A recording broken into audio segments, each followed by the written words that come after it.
అందరికీ నమస్కారం. భగవద్గీతను గురించి వివరించుకుందాం. వివరిస్తున్నవారు బాలసుబ్రహ్మణ్యం కలవలపల్లి. శ్రీకృష్ణ గోవింద హరే మురారే, హే నాథ నారాయణ వాసుదేవ. శ్రీకృష్ణ గోవింద హరే మురారే, హే నాథ నారాయణ వాసుదేవ. ఏ పని చెయ్యకుండా ఊరికనే కూర్చున్నంత మాత్రాన నైష్కర్మ్యం ఎన్నటికీ సిద్ధించదు. అయినా ఏ పని చేయకుండా కూర్చోవడం కూడా సాధ్యం కాని పని. ఎందుకంటే ప్రకృతి గుణాలైన సత్వం, రజస్సు, తమస్సు ప్రతివాడి చేత ప్రతి క్షణం ఏదో ఒక పనిని చేయిస్తూనే ఉంటాయి.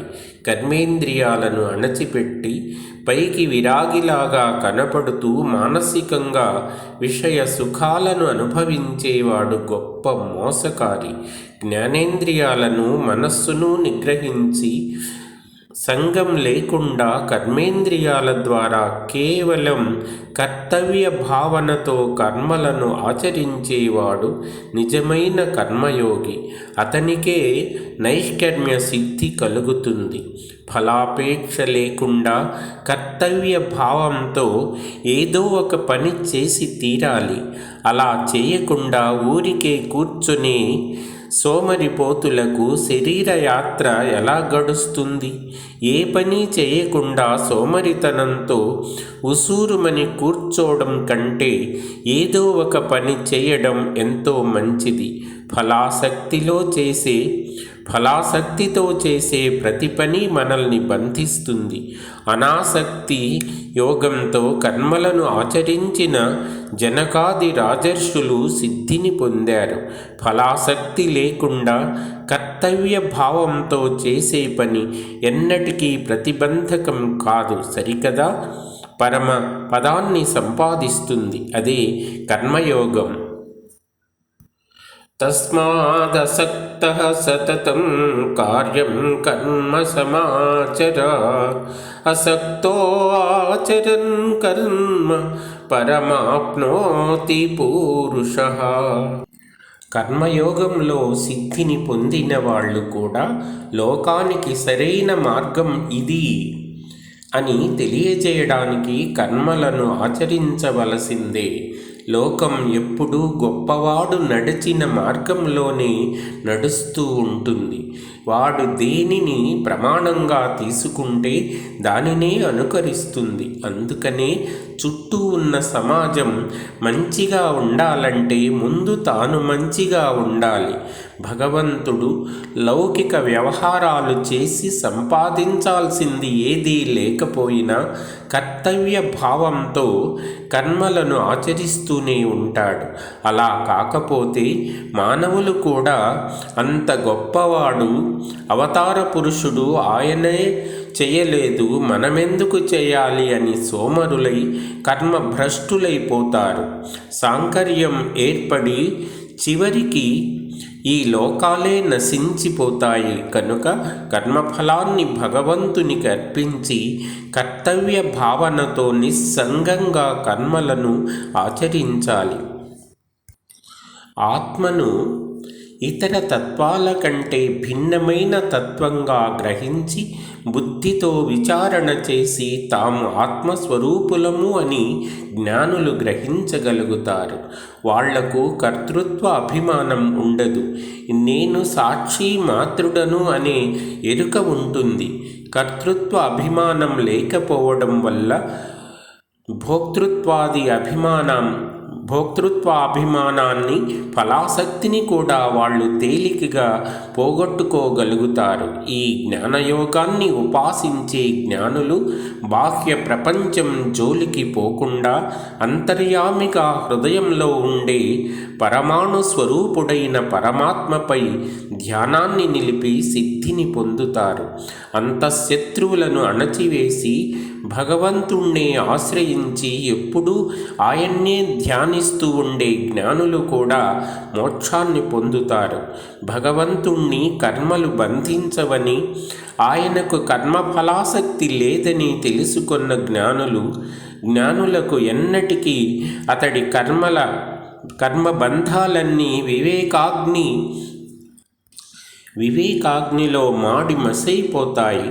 ఫలాసక్తి లేకుండా, కర్తృత్వ భోక్తృత్వ అభిమానాలు లేకుండా, దేహాభిమాన రహితుడై ఎప్పుడూ తృప్తితో ఎవ్వరినీ ఆశ్రయించకుండా ఉండే జ్ఞాని ఊరికే కొన్ని కర్మలు చేసినా కర్మబంధం ఉండదు కాబట్టి అవి చేయనట్లే. అతడు ఆశ లేకుండా, ఎవరి దగ్గర ఏమీ తీసుకోకుండా, మనస్సును ఇంద్రియాలను జయించి లోక వ్యవహారం కోసం చేస్తుంటాడు.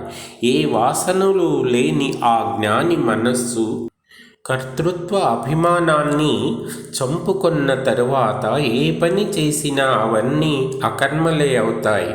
ఈ జ్ఞాన మార్గంలో ఉండేవాడు సంగం అహంకారం లేకుండా జ్ఞాననిష్టతో తను చేసే క్రియలన్నీ భగవద్ ఆరాధనమేనని, లేక కర్తవ్యమని, లేక త్యాగమని భావిస్తాడు. జ్ఞానయోగంలో సిద్ధిని పొందినవాడు మళ్ళా మోహంలో పడనే పడడు. అతడు లోకంలోని జీవరాశులను అన్నింటినీ తనలోనూ పరమాత్మలోనూ చూడగలుగుతాడు. ఇన్ని పాపాలు చేసిన వాడైనా ఈ జ్ఞాననిష్టను పొందగలిగితే అగ్నిహోత్రుడు కట్టెలను కాల్చివేసినట్లు వాటన్నింటినీ జ్ఞానంతో నశింపజేసుకోగలుగుతాడు. యస్య సర్వే సమారంభాః కామసంకల్పవర్జితాః జ్ఞానాగ్నిదగ్ధకర్మాణం తమాహుః పండితం బుధాః. ఈ లోకంలో జ్ఞానంతో సమానమైన పవిత్ర వస్తువు ఏదీ లేదు.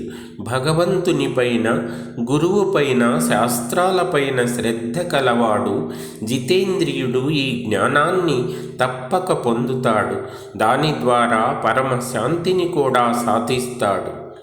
ఎవరు నిరంతరం భగవంతుని పైననే మనస్సును లగ్నం చేసి శ్రద్ధతో ఉపాసిస్తారో వారే భక్తులు. వారు అనుష్ఠించేదే భక్తి యోగం. భక్తి మార్గంలో ఉన్న సాధకులు అన్ని కర్మలను భగవంతునికే అర్పిస్తారు.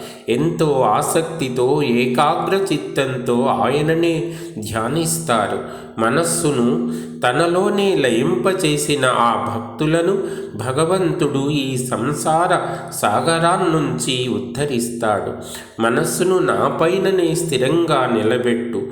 నీ బుద్ధిని నాలోనే విలీనం చెయ్యి. నీవు నాలోనే నివసిస్తావు. అలా మనస్సును నాపైన నిలబెట్టడం నీ వల్ల కాకపోతే అభ్యాస యోగంతో నన్నే పొందాలని కోరుకో. అలా అభ్యాసం చేయడం కూడా చేత కాకపోతే వాచికంగా, శారీరకంగా నా పనులు చెయ్యి. అలా కూడా నా పనులు చేయడానికి నీకు వీలు కుదరకపోతే మనోనిగ్రహంతో నీవు చేసే ప్రతి పనికి సంబంధించిన ఫలితాన్ని నాకు త్యాగం చెయ్యి. లోకంలో వివేకం లేకుండా చేసే సాధనల కంటే జ్ఞానం మంచిది. జ్ఞానం కంటే ధ్యానం యోగ్యమైంది. ధ్యానం కంటే కూడా సర్వకర్మ ఫలత్యాగం గొప్పది. ఈ త్యాగం కంటే దీనివల్ల లభించే మనశ్శాంతి చాలా గొప్పది అని భగవంతుని ఉపదేశం. భక్తి యోగంలో నిష్ఠను పొందినవాడు ఏ జీవిని ద్వేషించడు. దయతో, స్నేహంతో చూస్తాడు. అహంకార మమకారాలను పోగొట్టుకొని ఓర్పుతో సుఖ దుఃఖాలను సమానంగా భావిస్తాడు. సంతృప్తితో, మనోనిగ్రహంతో, దృఢ నిశ్చయంతో జీవితాన్ని గడుపుతూ మనస్సును, బుద్ధిని భగవంతునికి అర్పిస్తాడు. కామ క్రోధాదులు అనే అంతఃశత్రువులను జయించడం వల్ల లోకానికి అతని వల్ల ఎలాంటి భయము ఉండదు. సమబుద్ధి కలిగి ఉండడం వల్ల ఎలాంటి ఒడిదుడుకులలోనూ అతడు లోకాన్ని చూసి భయపడడు. సంతోషం, కోపం, భయం, ఉద్రేకం వీటి ప్రభావం అతడి మీద కనబడదు. ఏ అపేక్ష లేకుండా శుచిగా ఉంటూ సమర్థుడై ఉంటాడు. అన్ని పరిస్థితులలోనూ ఉదాసీనంగా ఉండడం వల్ల నిశ్చింతగా ఉండి తనంతట తాను ఏ పని ప్రారంభించకుండా కర్తవ్యాన్ని మాత్రం నిర్వహిస్తూ ఉంటాడు. భక్తి యోగాన్ని సాధించిన వాడిలో సంతోషం, ద్వేషం, దుఃఖం, కాంక్ష ఇవేవీ కనపడవు. పుణ్య పాపకర్మలను రెంటినీ భగవంతునికి సమర్పిస్తాడు. ఇతడు మిత్రులు, శత్రువులు, మాన అవమానాలు, శీతోష్ణాలు, సుఖదుఖాలు, నిందాస్తుతులు మొదలైన ద్వంద్వాల విషయంలో సమబుద్ధితో ఉండి సంగం లేక అప్రయత్నంగా లభించిన దానితో సంతృప్తిపడి మౌనంగా ఉంటూ ఒకే చోట స్థిరంగా ఉండకుండా స్థిరబుద్ధితో ఉంటాడు. ఇలాంటి భక్తుడంటే భగవంతునికి